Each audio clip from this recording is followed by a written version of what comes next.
Hello, and welcome. Find that place where you can truly rest. Let go of the day, of its worries, of its noise. We are about to set sail together, not on a pleasure cruise or a grand adventure of heroic sea battles and buried chests of gold, but on a journey into a dark, claustrophobic, floating world. A world of wood, of rope, and of heavy, unforgiving canvas, powered by the indifferent wind and the strained, aching muscles of men. Tonight, our vessel is a time machine. We travel back to the 18th century, to the height of the age of sail. We are going to board one of His Majesty's ships of the line, a great wooden beast of war. But you are not a guest. You will not stand on the quarterdeck beside the captain. You are to become a common sailor, an anonymous soul among hundreds. We will live and breathe this life, hour by grueling, miserable hour. So take a slow, deep breath. Let the gentle, inexorable rocking of our vessel begin its work. The world, you know, with its comforts and its certainties, will fade. It will be replaced by the constant, deep groan of timber, the pervasive scent of tar and bilgewater, and the chilling, visceral reality of what it meant to serve the king at sea. This is the world you would be forced into, and this is the world you would almost certainly not survive. Your journey does not begin with a swell of patriotic pride, with a noble choice to serve your country. It begins with deception, or with outright violence. You are in a dockside tavern, perhaps in the bustling port of Portsmouth or the sprawling shipyards of Chatham. The air inside is thick, a murky soup of pipe smoke, spilled ale, and human sweat. The warmth of the fire is a small comfort against the damp chill outside. You are a landsman, a farmer whose hands know the soil, a cobbler who knows the feel of leather, a craftsman whose life has been spent on solid ground.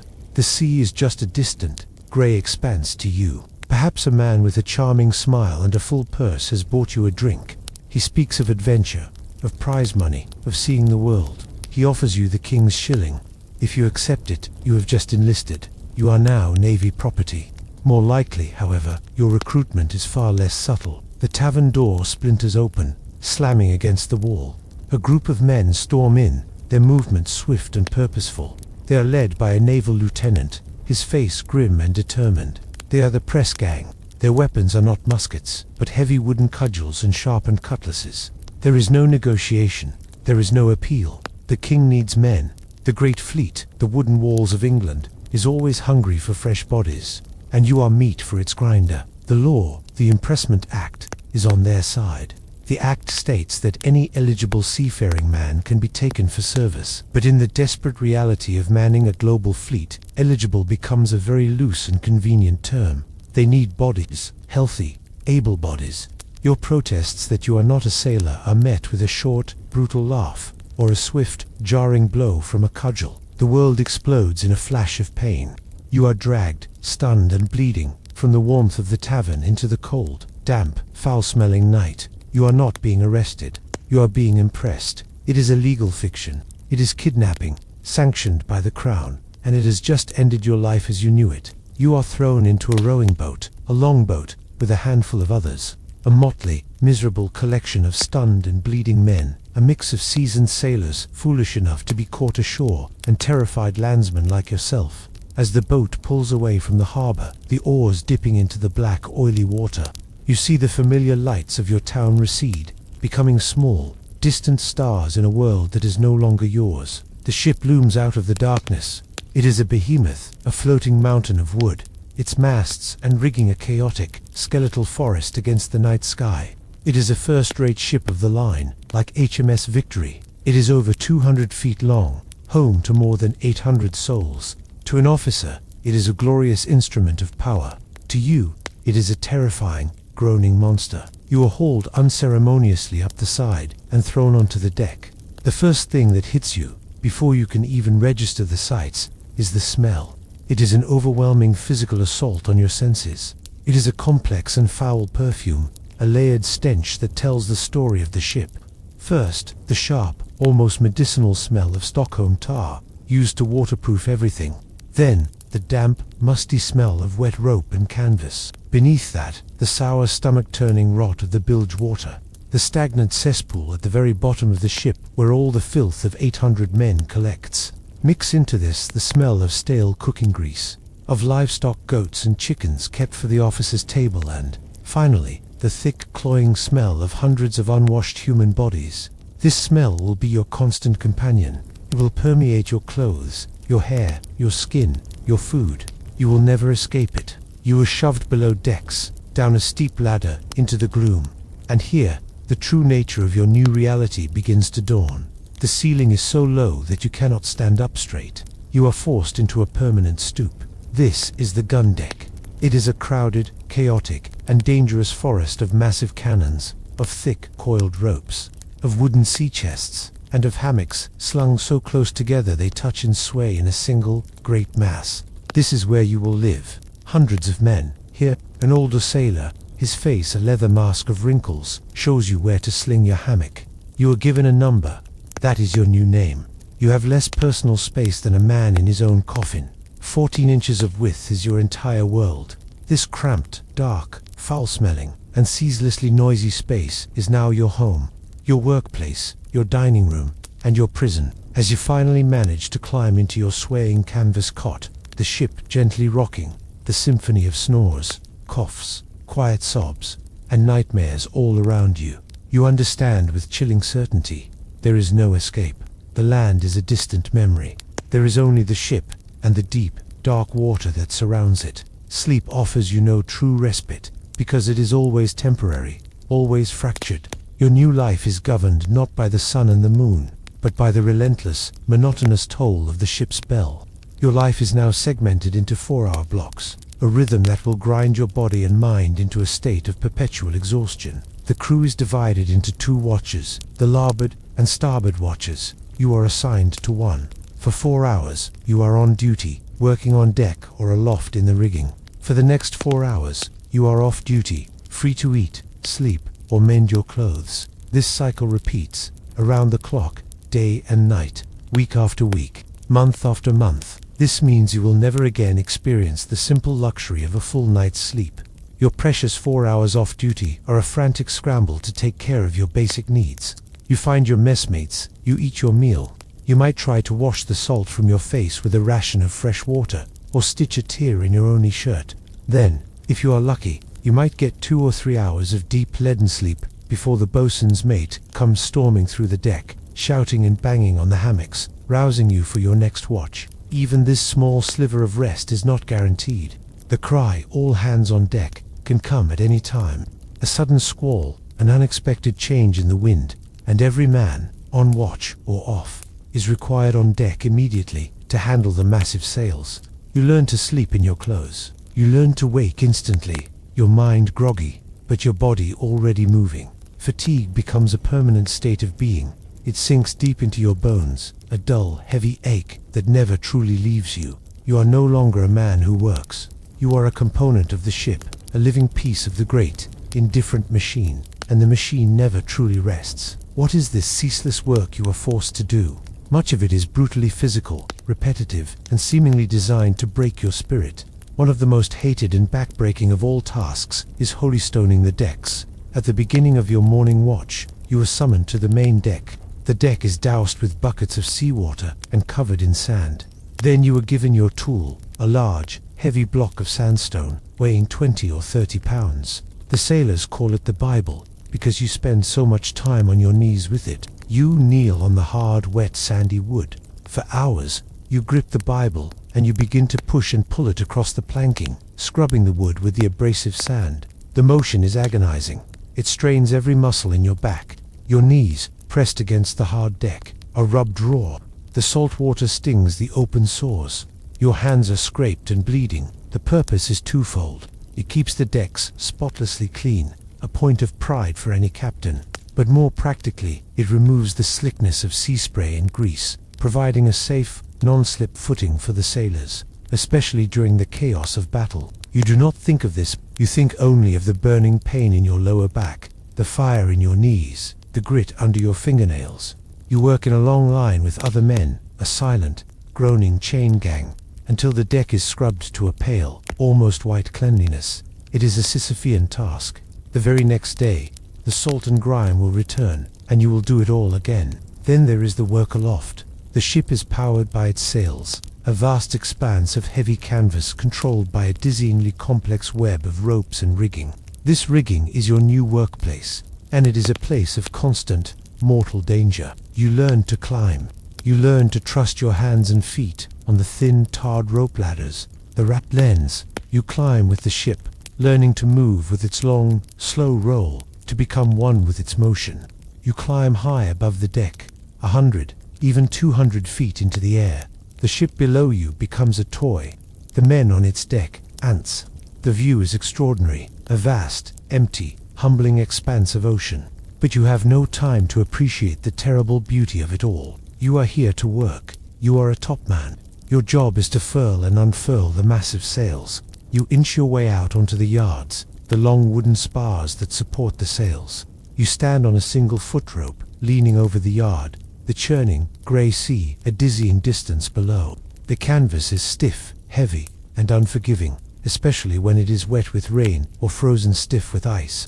Your fingers, numb with cold, struggle to get a grip on the thrashing fabric. A sudden gust of wind, a common occurrence on the open ocean, can whip a sail free with explosive force, threatening to throw you from your precarious perch. There are no safety nets, there are no harnesses. There is only your grip, your balance, and your luck. A fall from this height is certain death, a brief, terrifying plummet into the indifferent sea. You learn not to look down. You learn to focus only on the task, on the rope in your hands, on the feel of the swaying mast. You learn to perform a delicate, terrifying dance with death every single day. Your miserable existence is fueled by some of the most monotonous and unappetizing food ever consumed by man. The absolute staple of your diet, the bread of your new life, is the ship's biscuit. It is also known as hardtack. The name is an understatement. It is a simple concoction of flour and water, sometimes with a little salt, baked for separate times until it is utterly devoid of moisture. It is, essentially, a flour-based brick. This process gives it an incredible shelf life. It can last for years in the ship's hold, and that is its only virtue. To eat it, you cannot simply bite it. You would break your teeth. You must smash it with your fist against the table, or use a small wooden mallet or a marlinspike. The resulting fragments can then be soaked in your ration of grog or soup to make them soft enough to chew. But the true, enduring horror of the hardtack is not its hardness. It is its inhabitants. The barrels of biscuit in the ship's hold are dark, dry, and undisturbed for months, sometimes years. They are a perfect breeding ground.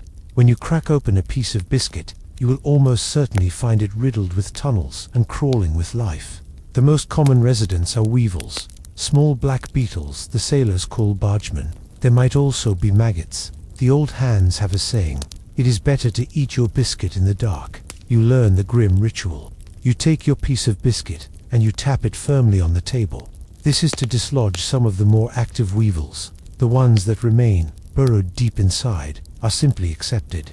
They are, after all, a source of protein. You close your eyes, you soak the dusty fragments, and you eat. It is this, or it is nothing. And on the open ocean, nothing is not an option. Your main source of protein, issued on specific days of the week, is salted meat. This is beef or pork that has been heavily preserved in barrels of brine. To the sailors, it is universally known as salt horse, and for good reason. It is so tough, so stringy, and so saturated with salt from its long preservation that it is barely recognizable as meat. It is often a strange, unappetizing color, sometimes with a greenish or blackish tinge at the edges. Before it can be cooked, it must be soaked for hours, sometimes an entire day, in a bucket of fresh water to draw out some of the overpowering salt. Even then, when it is boiled and served, it is a stringy, chewy, intensely salty substance that you gnaw on with a sense of profound resignation. The fat that boils off this meat is collected by the ship's cook. This is called slush. It is a greasy, lumpy substance that can be used to supplement meals, or, more often, is used as a lubricant for the ship's rigging and machinery. It is also a form of currency for the cook, who might sell it in port. The fact that your food and the ship's grease come from the same source is a detail you learn not to dwell on. Your other staple, the food that begins most days, is burgoo. This is a simple oatmeal porridge, boiled in a massive copper pot. It is a thick, gluey, utterly bland substance that serves one purpose: to fill your empty stomach. If you are fortunate, it might be sweetened with a ration of molasses. You eat it from a communal wooden bowl, shared with your 6 or 7 messmates. You huddle together on the gun deck, in the perpetual gloom, shoveling the warm, tasteless paste into your mouth. It is not a meal, it is fuel for the machine. Water is one of the most precious and problematic commodities at sea. It is stored in wooden casks, and after a few weeks, it inevitably goes bad. Algae begins to grow in it, turning it slimy and green. It takes on the foul, woody taste of the cask itself. It becomes undrinkable. To make this water palatable, and to provide the sailors with a daily comfort and a dose of courage, the Royal Navy provides a daily ration of alcohol. For much of the 18th century, this was a full pint of neat rum per day. Unsurprisingly, this led to widespread drunkenness, brawling, and a breakdown of discipline. So, in the 1740s, an admiral named Edward Vernon, who was known to his men as Old Grog, because of the waterproof grogram coat he always wore, issued a famous order.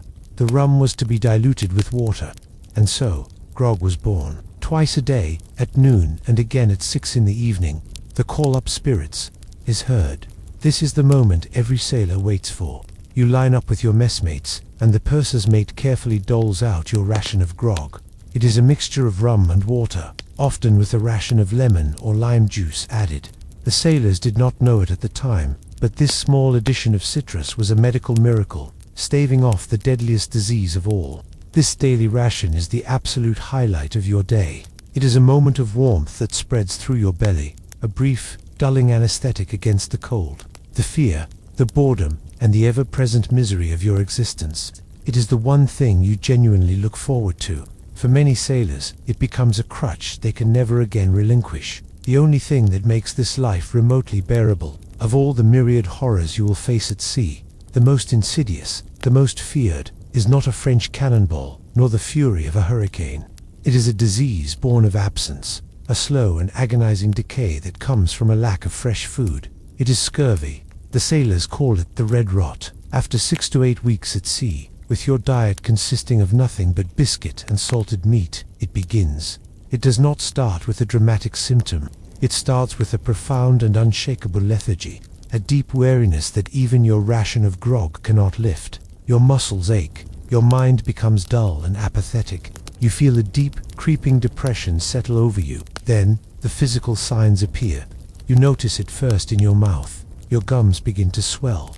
They become soft, spongy, and turn a dark, bruised purple. They bleed at the slightest touch. Brushing your teeth, if you had a brush, would be agony. Eating your hard biscuit becomes a torment. Soon your teeth, their foundations literally rotting away in your jaw, become loose. You can wiggle them with your tongue. Eventually you can pull them out with your fingers, with no pain, just a soft, fleshy pop. The disease then begins to unravel your body's past. Old wounds, even scars from your childhood that have been healed for decades, begin to mysteriously reopen. The flesh becomes putrid, the scar tissue dissolving as if the original injury had just occurred. Your joints swell to an enormous size, filled with fluid, making it impossible to walk, to climb, or to work. Your legs and arms become covered in dark, blotchy bruises, signs of spontaneous bleeding under the skin. Your breath becomes intolerably foul, a smell of decay that your messmates can't escape. In the final terrifying stages, you suffer from sudden, spontaneous hemorrhaging. You bleed from your nose, from your gut, from your lungs. You might seem fine one moment, and the next, you collapse, dying from a massive internal bleed. It is a slow, grotesque, and pitiless decay. You are conscious as you watch your own body fall apart. The ship itself is a perfect breeding ground for other diseases. It is a cramped, damp, unsanitary petri dish, floating in the middle of the ocean. Typhus, known to the sailors as jail fever because it was so common in the prisons from which many of them came, is rampant. It is a disease spread by body lice, and every single sailor, from the captain down to the lowest powder monkey, has lice. They are a constant, itching, unavoidable part of life. You spend your off-watch hours picking them from the seams of your clothes. The fever comes on suddenly, with a splitting headache, a racking, body-shaking chill, and a high temperature. A dark, mottled rash appears on your body. It leads to delirium, to raving, and in a terrifying number of cases, to death. Then there is dysentery. The sailors call it the bloody flux. It is caused by bacteria in the contaminated food or the foul drinking water. It is a violent intestinal infection that causes horrific, debilitating abdominal cramps and a constant, urgent diarrhea that consists mostly of blood and mucus. It dehydrates and weakens a man with shocking speed, until he has no strength left even to stand. The ship's toilets, known as the heads, are located at the very bow of the ship. They are little more than open platforms or seats suspended over the sea, exposed to the wind and the waves. In a storm, reaching them is a perilous, life-threatening journey. A man suffering from the bloody flux is often too weak to even make it there. He soils himself, his hammock, and the deck around him. The stench of sickness becomes yet another inescapable layer in the ship's foul and complex perfume. It is a disease that robs a man not only of his strength, but of his last shred of dignity. The ship's surgeon is not the revered, university-educated physician you might imagine. He is a craftsman of flesh and bone, his skills learned through grim apprenticeship and brutal experience. His domain, his workshop, is the cockpit. This is a dark, poorly ventilated space on the orlop deck, the lowest deck of the ship, below the waterline. It is chosen for its relative safety from the thunder of cannon fire above. In normal times, this space is where the youngest officers, the midshipmen, sling their hammocks, but before a battle, it is transformed. The midshipmen's chests are cleared away. A large, rough wooden table is brought into the center. This is the operating table. The floor is painted a deep, dark red for a very grim and practical reason. It helps to mask the sheer, shocking volume of blood that will soon be spilled. Before the first casualty arrives, a thick layer of sand is thrown down on the floor, not for cleanliness, but to provide some grip on the slick, blood-soaked planking. The surgeon has his assistants, the loblolly boys. Their name comes from the gruel, or loblolly, they would serve to the sick. Their job during battle is far more gruesome. They are there to hold the patient down, to pass the instruments, to fetch water, and to carry the amputated limbs away, throwing them into buckets or onto a pile in the corner. The only light in this hellish space comes from a few swaying lanterns, their flickering flames casting long, dancing, monstrous shadows on the bulkheads. There is no anesthesia. There is no concept of antiseptic surgery. The very idea of germs is more than a century away. The surgeon's instruments is knives, probes, and saws are wiped clean on a dirty apron, if they are wiped at all. He moves from one patient to the next, carrying the filth of one man's wounds into the raw flesh of another. His primary tool, the one he relies on most for the catastrophic injuries of a naval battle, is the saw. If you were brought to him, dragged or carried down the steep ladders, with a leg or an arm shattered by a cannonball or a great wooden splinter, there is only one course of action that offers any hope of survival: amputation. There is no time for delicacy. You are given a leather strap, or a lead bullet, or a simple piece of wood to bite down on. This is to stop you from screaming so hard you choke, or from biting off your own tongue in agony. Your shipmates, your friends, their faces grim, are ordered to hold you down on the table. They pin your arms, your legs, your head. You must be held completely still. The surgeon works with a terrifying, practiced speed. He is not judged on his precision, but on the swiftness of his work. A good surgeon could remove a leg in under a minute. He takes his knife and makes a quick, deep cut through the skin and muscle, high above the wound. He pulls the flesh back to expose the bone. He then takes his saw. The sound of it, a rough, grating, wet sound as it bites into your bone, is a sound that will haunt you for the rest of your life, if you have a rest of your life. He saws quickly, efficiently. The limb falls away with a soft thud onto the floor, but the ordeal is not over. He must stop the bleeding. He takes his forceps and pulls out the main arteries, tying them off with silk thread. Then, to seal the wound and prevent bleeding from the smaller vessels, he applies the cautery. This is either a red-hot iron or a pad soaked in boiling tar. The searing, unimaginable pain as it is pressed against your raw stump is often enough to make you pass out. The smell of your own burning flesh fills the small, crowded space. Your screams, though you bite down with all your might, are just another sound in the symphony of the cockpit, blending with the moans of the dying and the thunder of the guns far above. If the shock and the blood loss do not kill you on the table, the almost inevitable infection, the gangrene that follows in this filthy environment, probably will. This is the surgeon's mercy. It is brutal, it is terrifying, but in this world, it is the only mercy you will get. How do you maintain order among 800 desperate, exhausted men? many of them pressed into service against their will, all of them trapped in a floating wooden prison. The answer is simple and brutal: fear. Absolute, unrelenting, and ritualized fear. The foundation of this system is the Articles of War, a set of 36 rules governing every aspect of naval life. These articles are not just a legal document. They are a sacred text of terror, read aloud to the entire assembled crew every Sunday after divine service. Every man knows them. Every man knows the penalty for their violation is pain or death. Discipline is constant, and it operates on multiple levels. Minor offenses, being slow to obey an order, swearing, a moment of insolence, being clumsy in the rigging are dealt with informally, immediately, and painfully. The boatswain and his mates patrol the ship carrying a starter.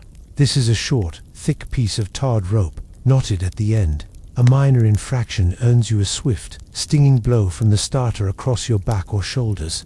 It is a constant, low-level physical reminder of the authority that governs your every move. It is the casual violence of the system. But for more serious crimes, theft from a shipmate, cowardice in the face of the enemy, striking an officer, or the cardinal sin of attempted desertion, the punishment is formal, public, and designed to serve as a terrifying lesson to every man who witnesses it. The ultimate instrument of this formal discipline, the symbol of the captain's absolute power, is the caton. The drums beat a slow, solemn rhythm. The call goes out across the ship, passed by the midshipmen and the boatswain's mates, all hands to witness punishment. It is a summons no one can ignore. The entire crew, every man and boy, assembles on the deck. You stand in silent, grim formation. The prisoner is brought forward, under armed guard. He is stripped to the waist, his hands and feet tied to a large wooden grating, or sometimes lashed over the breech of a great cannon, forcing him into a taut, exposed bow. His back is bare to the sky. The ship's captain steps forward. He removes his hat. In a loud, clear voice, he reads the Article of War that the prisoner has violated. He then sentences the man to a specific number of lashes. It could be a dozen, it could be 50, it could be hundreds, sometimes spread over several days. The ship's surgeon is present, his official role to monitor the prisoner's condition and to declare if the man is at risk of dying from the punishment. The boatswain's mate steps forward. He carries the Cato Ninetails. It is a whip unlike any other. Its handle is wood or rope, but its purpose is in its 9 knotted cords of thin, hard rope. It is designed not just to sting, but to cut, to bite, to shred human flesh. He takes his position. There is a profound silence, broken only by the creaking of the ship and the cry of a distant gull. The first lash whistles through the air and lands with a sickening wet smack across the prisoner's back. It leaves 9 angry red welts that rise instantly on the skin. The prisoner grunts, his body convulsing. The second lash cuts across the first, opening the skin. The crew must watch. You must watch. You see the blood begin to well up. The boatswain's mates often take turns administering the punishment to ensure that their arms do not tire and that every blow lands with its full, intended force. After a dozen lashes, the man's back is no longer skin. It is a raw, bleeding, unrecognizable mess. After 2 or 3 dozen, the whip is no longer just hitting flesh. It is flinging blood and tissue onto the deck and onto the sailors standing nearby. The surgeon may step in, feel the man's pulse, and declare that he cannot take any more for now. The prisoner is cut down, his body limp, his back a ruin. He is taken below, where the surgeon's mate will perform the final act of this ritualized cruelty, washing the man's lacerated back with a bucket of salt water. The pain is unimaginable, but the salt is a crude and agonizingly effective antiseptic. He will be scarred for life, and every man who witnessed it, every man who felt the spray of blood on his face, has been reminded of the terrible, absolute price of disobedience. The lesson has been learned. The day begins like any other. The same rocking of the ship, the same monotonous work, the same bland food. But then, a cry comes from the lookout, perched high on the mainmast. Sail ho! Every head turns. An officer on the quarterdeck raises a long telescope to his eye.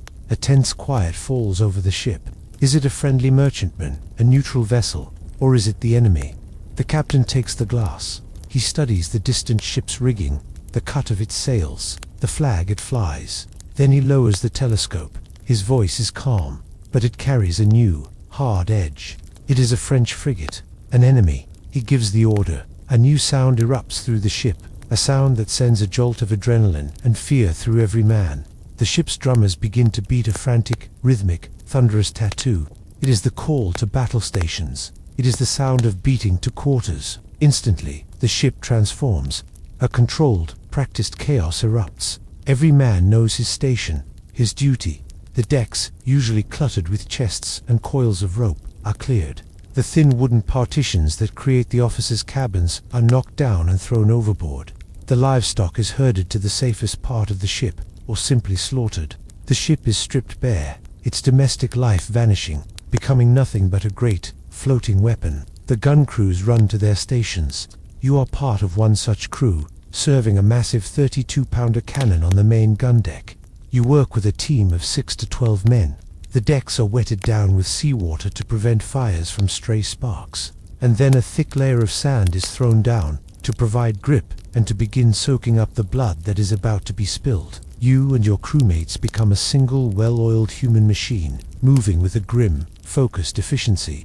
You sponge the hot barrel of the cannon to extinguish any lingering embers.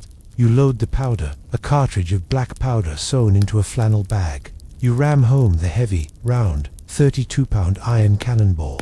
You heave on the thick ropes, running the massive gun out of the gunport until its great iron mouth pokes out from the side of the ship. The two ships maneuver, sailing parallel to each other, closing the distance. The tension is unbearable. Then, the captain gives the order to fire. The gun captain at your station touches a flaming match to the fuse. The world explodes. The noise is not a sound you hear with your ears. It is a physical concussion that rips through the air and slams into your chest. The entire ship, a vessel of thousands of tons, shudders violently, recoiling from the force of its own coordinated broadside. Thick, acrid, sulphurous, black powder smoke fills the gun deck instantly. It is so thick you cannot see the man standing next to you. It chokes you, blinds you, stings your eyes. You cannot hear. You are enveloped in a temporary, deafening, blinding hell. You learn to work by touch and by instinct, repeating the loading process in the choking darkness. The enemy returns fire. The sound of a cannonball striking your own ship is a horrifying deep boom, followed by a sound like a giant tearing a great oak tree in half. But the real, indiscriminate killer in a naval battle is not the iron cannonball itself. It is the splinters. When a heavy ball smashes into the thick oak hull of your ship, it does not create a clean hole. It sends thousands of wooden splinters, from the size of a toothpick to the size of a deadly spear, flying across the enclosed space of the gun deck at incredible speed. They're a storm of wooden shrapnel. They rip through the men at the guns, impaling them, blinding them, disemboweling them, causing horrific, gaping, impossible treat wounds. More men are killed and maimed by these flying pieces of their own ship than by the enemy's iron. The youngest boys on the ship, some as young as 9 or 10, have one of the most vital and dangerous jobs of all. They are the powder monkeys. Their small size and nimbleness are their greatest assets. Their job is to run back and forth from the gun deck down to the magazine. The ship's powder room located deep in the hold, the safest part of the ship. They run barefoot to avoid creating sparks. They carry the flannel cartridges of gunpowder for the cannons. They must be fast, nimble, and utterly fearless, weaving their way through the chaos of the gun deck, running on the bloody, splinter-filled decks, surrounded by the dead and the dying. The screams of the wounded, their constant companions. They are children, running errands in the middle of hell. The battle is a blur of smoke, noise, blood, and terror. It might last 20 minutes, it might last for hours. When it is finally over, and one ship has surrendered, or been destroyed, or has fled, a grim, unnatural silence falls upon your ship. It is a silence broken only by the crackle of fires, the creak of damaged rigging, and the terrible, collective sound of human suffering. The screams, the moans, and the quiet, desperate prayers of the wounded. The deck is a butcher's shop. It runs red with blood. The sand is soaked crimson. The work of clearing the dead, of carrying the wounded down to the ever-growing horror of the surgeon's cockpit, begins. The true cost of victory, or defeat, is counted now, in blood and in bodies. In the midst of this brutal, soul-crushing existence, there were rare, brief moments of camaraderie, of creativity, of something that almost resembled joy.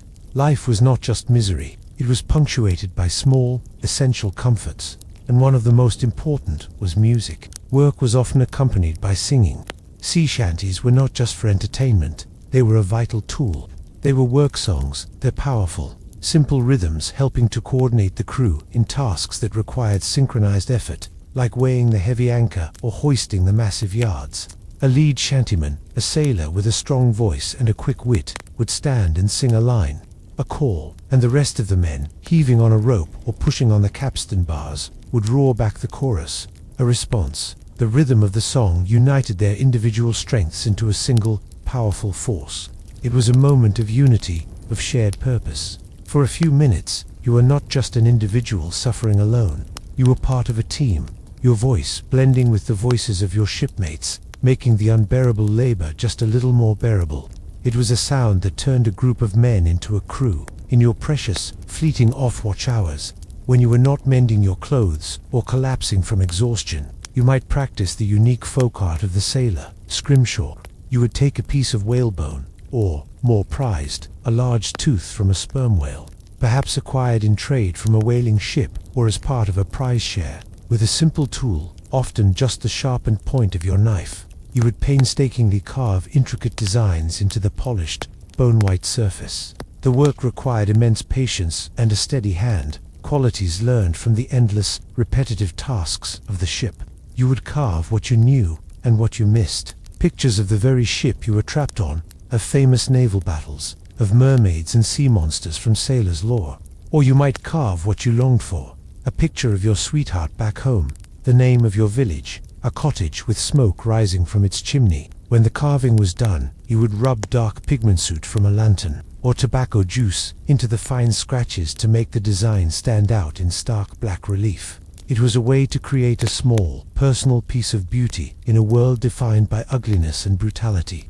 It was a testament to your patience, a quiet act of defiance against the dehumanizing nature of your life, and a tangible link to a world and a self that you feared you might be losing forever. One of the most bizarre and memorable rituals of the sea was the crossing the line ceremony. When a ship crossed the equator for the first time on a voyage, a raucous, carnivalesque, and often brutal ceremony was held to initiate the sailors who had never done so before. These unfortunate souls were known as polywogs. The day before, a cry would be heard from the bow as a sailor hailed the ship, pretending to be a messenger from King Neptune, the mythological ruler of the deep.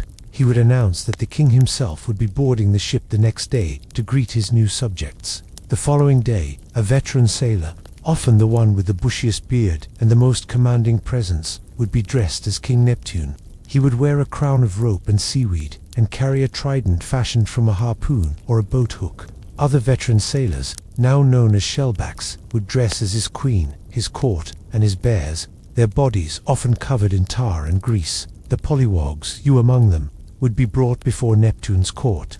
You would be shaved by the royal barbers, who used a rusty iron hoop for a razor and a foul, stinking lather made of tar, grease, and other filth.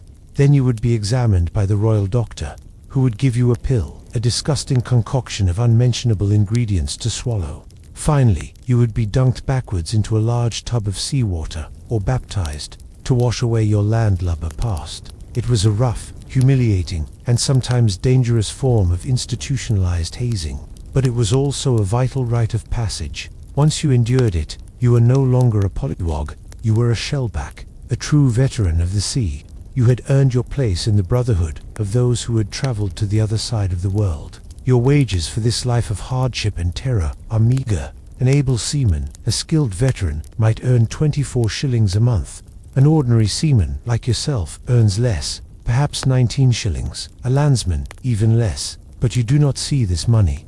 Not for a long, long time. Your pay accumulates on the ship's books over the entire course of a voyage which could last for months, or, in times of war, for years. And from this meager sum, deductions are constantly being made. You are charged for every item of clothing, every bar of soap, every needle and thread you receive from the ship's purser. These items are known as slops, and they are sold to you at an inflated price. The purser himself, the man responsible for the ship's stores and accounts, is a figure of universal suspicion and dislike among the common sailors. He is known as the purser. It is widely believed, and often true, that he uses his position to systematically enrich himself at the crew's expense.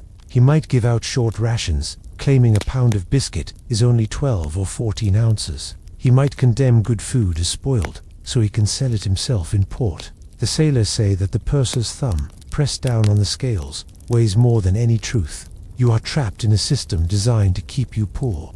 A system where even the little you earn is constantly being chipped away by official and unofficial corruption. But then, one day, the voyage ends.